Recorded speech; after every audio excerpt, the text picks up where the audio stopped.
Good morning dear students. मैं रितेश कुमार आर्य, शासकीय नवीन महाविद्यालय चांदनी बिहारपुर, समाजशास्त्र डिपार्टमेंट। तो आज हम लोग पढ़ेंगे बीए पार्ट 2 प्रथम पत्र समाजशास्त्र की। जो प्रथम पेपर है उसका नाम है जनजातीय समाज का समाजशास्त्र। आज इस प्रथम पत्र के सेकंड चैप्टर का हम लोग अध्ययन करेंगे। पिछले क्लास हम लोग प्रथम अध्याय को देख चुके थे, तो आज के चैप्टर को हम लोग अध्ययन करेंगे। चलिए चलते हैं हम लोग अपने टॉपिक के ऊपर।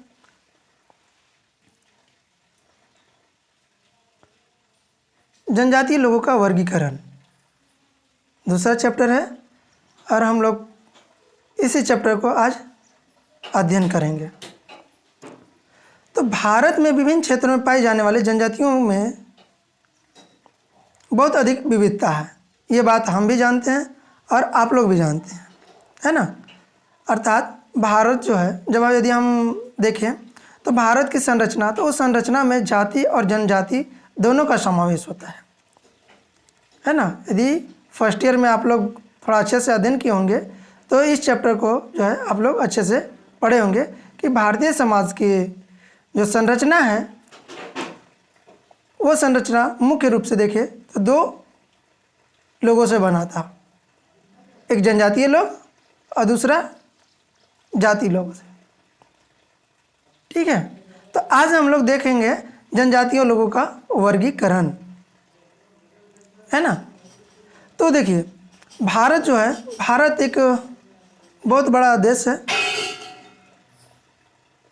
तो इसमें जाति के भी लोग रहते हैं और जनजाति के लोग भी रहते हैं, है ना। तो जनजातियों के जीवन में बहुत अधिक विविधता होती है। विविधता मतलब भिन्नताएं। आज इन्हीं भिन्नताओं को हम लोग थोड़ा क्लासिफिकेशन करेंगे। ठीक है, तो देखिए कहता है कि जनसंख्या के दृष्टिकोण से जो है कुछ जनजातियों की बहुत अधिक संख्या है ना। जो जनसंख्या है जनजातियों की बहुत अधिक है और कुछ के जो संख्या है वो बहुत कम है ना। तो कुछ लोग जिसमें हम देखें तो उनकी जनसंख्या जो है 50 लाख से भी अधिक है और कुछ जनजातियों की जो जनसंख्या है वह आपका 300 से 400 तक ही सीमित है। ठीक है, और संस्कृति आधार पर भी जनजातियां बाहरी समूह में संपर्क आने के कारण इनमें बहुत अधिक विकास हुई है। क्यों? क्योंकि हम लोग जानते हैं कि भारत में जो है बाहरी लोगों का भी आगमन हुआ है ना। जैसे देखिए मुसलमान शासक का, अंग्रेज़ों का, है ना, और जो विदेशी यात्री थे उनका भी हुआ। और इसके साथ साथ हम देखें जो विदेशी समाजशास्त्री लोग थे उनका भी यहाँ पे आगमन हुआ और उन्होंने यहाँ पर आकर जनजातियों का अध्ययन किया और यहाँ के बारे में लोगों तक बताया। ठीक है, जनजातियों का यदि हम देखें सामाजिक और आर्थिक, तो समाज में भी इनके जनजातियों समाज में भी जो है बहुत अधिक भिन्नताएं होती हैं और आर्थिक भिन्नताएं भी जो है बहुत अधिक है। उसमें हम देखें तो कुछ जनजाति जो हैं कृषि कार्य करते हैं, कुछ जनजाति जो हैं वो आपका श्रमिक कार्य करते हैं, कुछ ऐसे जनजाति हैं जो पशुपालन करते हैं, कुछ ऐसे जनजाति हैं जो शिकार कर अपनी आजीविका को प्राप्त करते हैं, है ना। और इसके साथ साथ हम देखें तो जनजातियों में जो है आपका बहुत अधिक विविधता है। जैसे हम देखें प्रजातीय विविधता, भाषीय विविधता, सांस्कृतिक, है ना, और आर्थिक आधार पर भी जनजातियों का वर्गीकरण, उनकी भिन्नताओं को समझने का प्रयत्न किया जा सकता है ना। तो इस वर्गीकरण में सबसे पहले हम लोग देखेंगे छत्तीसगढ़ जनजातियों का एक सामान्य परिदृश्य, है ना। अर्थात जो छत्तीसगढ़ में है उन जनजातियों के देखेंगे कि छत्तीसगढ़ में इनका क्या स्थिति है, इनकी कितनी जनसंख्या है, इन सभी टॉपिकों पर आज हम लोग इस चैप्टर में गहन अध्ययन करेंगे। ठीक है, तो ये हम लोग परिचय के रूप में थोड़ा देख लिए कि इस चैप्टर में हमें क्या क्या देखना है। अब हम लोग देखते हैं छत्तीसगढ़ का जनजातीय परिदृश्य, है ना। तो छत्तीसगढ़ जो है आपका 1 नवंबर 2000 में बना और यह भारत का 26वां राज्य बना था। और यह राज्य हम देखें तो मध्य प्रदेश से अलग हुआ था और इसी राज्य के साथ साथ अन्य राज्य भी जो था अलग बने थे उसी समय, अर्थात नवंबर 2000 में ही जो है इसी छत्तीसगढ़ के साथ ही आपका झारखंड भी बना था और एक राज्य जो था आपका उत्तराखंड। तो हमें उन राज्यों को नहीं देखना है, हमें अपने राज्य अर्थात छत्तीसगढ़ को ही फोकस करना है। तो देखिए कहता है कि प्राचीन समय से इस क्षेत्र का दक्षिण कौशल के नाम से संबोधित किया जाता था, है ना। छत्तीसगढ़ को जो है प्राचीन समय से मतलब बहुत पहले से ही इस राज्य को दक्षिण कौशल के नाम से भी पुकारा जाता था, है ना। प्राचीन समय से ही, वर्तमान में नहीं, प्राचीन समय से ही। ठीक है, और यदि हम देखें तो 6वीं शताब्दी से 12वीं शताब्दी तक सरभरपुरिया, पांडुवंशी, सोमवंशी और नागवंशी साम्राज्यों का विवरण मिलता है ना। यहाँ पे जो है आपका सरभरपुरिया, पांडुवंशी, सोमवंशी और नागवंशियों का जो है पुरातत्व साक्ष्य हमें प्राप्त होता है।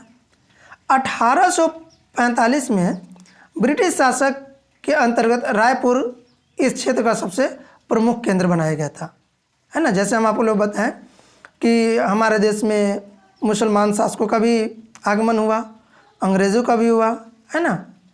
तो अंग्रेज जो थे वो सबसे अधिक हमारे राज्य पे शासन किए।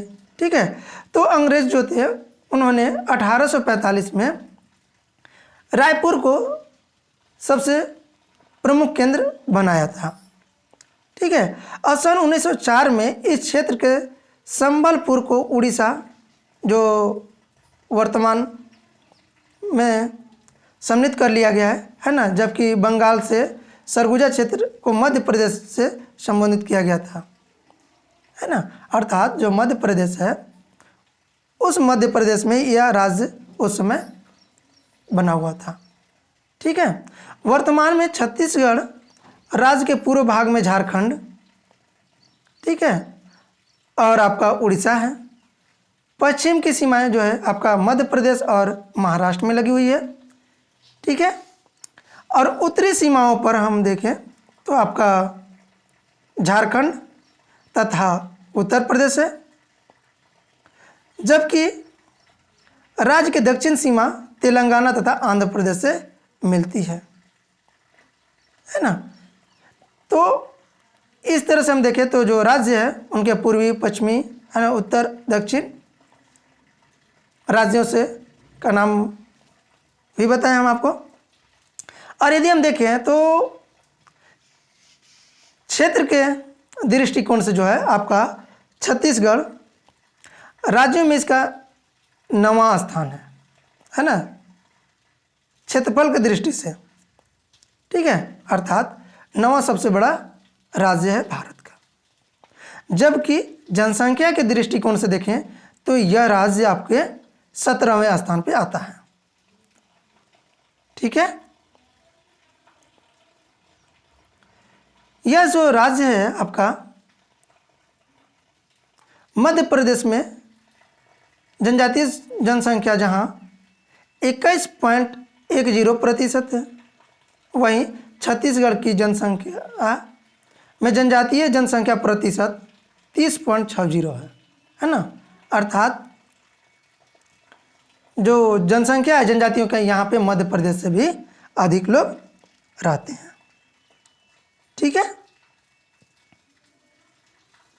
यदि हम मिजोरम, लक्षद्वीप, नागालैंड, मेघालय, अरुणाचल प्रदेश, दादर और नगर हवेली तथा मणिपुर जैसे जनजातीय जनसंख्या वाले छोटे राज्यों को अलग कर दें तो बड़े राज्यों में छत्तीसगढ़ में जनजातियों की संख्या का प्रतिशत सबसे अधिक है ना।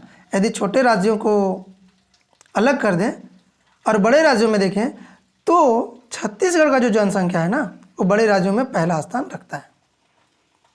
ठीक है, अर्थात 7 राज्य जो हैं, 7 राज्यों में जनजातीय जनसंख्या का प्रतिशत बहुत अधिक है, लेकिन इन सभी राज्यों की कुल जनसंख्या मिलाकर भी जो है आपका छत्तीसगढ़ की जनसंख्या आधी से कम है। ठीक है, इसीलिए हम देखें तो छत्तीसगढ़ जनजातीय के दृष्टिकोण से भारत के सबसे महत्वपूर्ण राज्यों में से एक है ना। अर्थात जो छत्तीसगढ़ राज्य है वो जनजातियों के लिए सबसे महत्वपूर्ण राज्य के रूप में जाना जाता है। ठीक है, चलिए अब आगे हम लोग देखते हैं छत्तीसगढ़ में जनजातियों एवं उनकी जनसंख्या। वो कहता है कि भारत सरकार द्वारा वर्ष 2011 की जनगणना के आधार पर छत्तीसगढ़ के अनुसूचित जातियों का जो सूची प्रकाशित की गई उनमें कुल 42 जनजातियों का समावेश है ना। जब 2011 की जनगणना हुई उस जनगणना में अनुसूचित जातियों की जो सूची प्रकाशित की गई उसमें 42 जनजातियों का समावेश है, अर्थात 42 जनजाति का नाम अंकित किया गया है। उनमें हम लोग देखते हैं तो उसमें पहला जो स्थान आता है आपका गोंड का, है ना। पहला जो जनजाति है वो गोंड है, उनकी जनसंख्या सबसे अधिक है। कितना है तो 42,98,404 है। ठीक है, और परिवारों की संख्या देखें तो 9,55,086 है। ठीक है, पहला स्थान पे सबसे अधिक आते हैं गोंड है, दूसरे स्थान पे आपके आते हैं कंवर, तीसरे स्थान पे आते हैं उरांव, चौथे हलबा और हल्बी, पांचवा भतरा, छठा आपका आते हैं सवर और सावरा, सातवां कोरबा, आठवां बिंजवार, नौवां नगेसिया, 10वां भारिया, 11 बैगा, 12 खैरवार, 13 अगरिया, 14 मांझी, 15 बहना और 16वें स्थान पे मझवार, है ना, और 17 पे धनवार, 18 खरिया, 19 कमार, 20 कोल, 21 मुंडा और 22वें स्थान पे पारधी और 23वें स्थान पे आपके आते हैं पाव, 24वें पे प्रधान, 25 खौंड, 26वां भूमि भूसिया, 27 बिहार, 28वां स्थान है गदबा, 19वां समोता, 30 बिरहुल और बिरोह, 31 परजा और 32 जो है आपका कोरकू, 33 भील भिला, 34 कोलम, 35 सौर, 36 मवासी, 37 शहरिया और 38 भील मीना, 39 दमोर, 40 कारकू, 41 सोर और 42 आंध्र और 43 में आपके आते हैं पंडो, जिनकी जनसंख्या बहुत कम है पंडो की। इसीलिए छत्तीसगढ़ गवर्नमेंट जो है ना, छत्तीसगढ़ सरकार जो है पंडो जनजाति को गोद ली हुई है ताकि इनकी जनसंख्या में वृद्धि हो, है ना, और इन पंडो जनजातियों का विकास निरंतर बनी रहे। ठीक है, इसके हम अतिरिक्त देखें तो माड़ियाँ हैं जिसको हम लोग अबुज मांडिया के भी नाम से जानते हैं, और इस राज्य में रहने वाले आदिम जनजाति हैं जिनके सूची में उल्लेख नहीं किया गया है ना। अर्थात हम देखें तो नवंबर 2000 में मध्य प्रदेश के 7 जिले थे, है ना, बस्तर, बिलासपुर, दुर्ग, रायगढ़, राजनांदगांव, रायपुर तथा सरगुजा को लेकर छत्तीसगढ़ को एक अलग राज्य के रूप में मान्यता दी गई थी, है ना, नवंबर 2000 को। ठीक है। यदि हम 1991 की जनगणना में इन 7 जिलों के अनुसूचियों की जनसंख्या देखें तो आपका 57,17,000 थी। ठीक है, लेकिन हम 2001 की जनगणना के समय इन 7 जिलों का क्षेत्र जो है आपका 16 जिलों के रूप में बदल चुका था, है ना। अर्थात इन जो 7 राज्य थे इनके और भाग हो गए और 7 से हो गए कितने, 16। ठीक है। इन जनगणना में छत्तीसगढ़ की जनजातीय जनसंख्या जो है आपका 66,17,000 पाई गई। 2011 की जनगणना के आंकड़ों से स्पष्ट होता है कि छत्तीसगढ़ में जनजातीय परिवारों का आकार बहुत छोटा है। ठीक है। यदि हम देखें तो आपके वर्ष 2011 के जनगणना के पश्चात 1 जनवरी 2012 को सरकार द्वारा 9 नए जिलों का निर्माण की घोषणा की गई थी। उसमें 9 जिले हैं आपका, पहला बालोद, दूसरा बलौदाबाजार, तीसरा बलरामपुर, चौथा बेमेतरा, पांचवा गारियाबंद, छठा कोंडागांव और सातवां मुंगेली, आठवां सुकमा और नवां आपका है सूरजपुर, है ना। इस तरह से यदि हम देखें तो वर्तमान में छत्तीसगढ़ राज्य में 27 जिले हैं। ठीक है। और वर्ष 2011 में छत्तीसगढ़ को के 18 जिलों से प्राप्त जनजातीय जनगणना जनसंख्या में इन 9 जिलों की जनसंख्या का भी समावेश है। ठीक है। तो जनजातियों का जो वर्गीकरण का जो पहला भाग है आज हम लोग यहीं पे समाप्त करते हैं। नेक्स्ट भाग इसके हम लोग कल की क्लास में अध्ययन करेंगे। Thank you.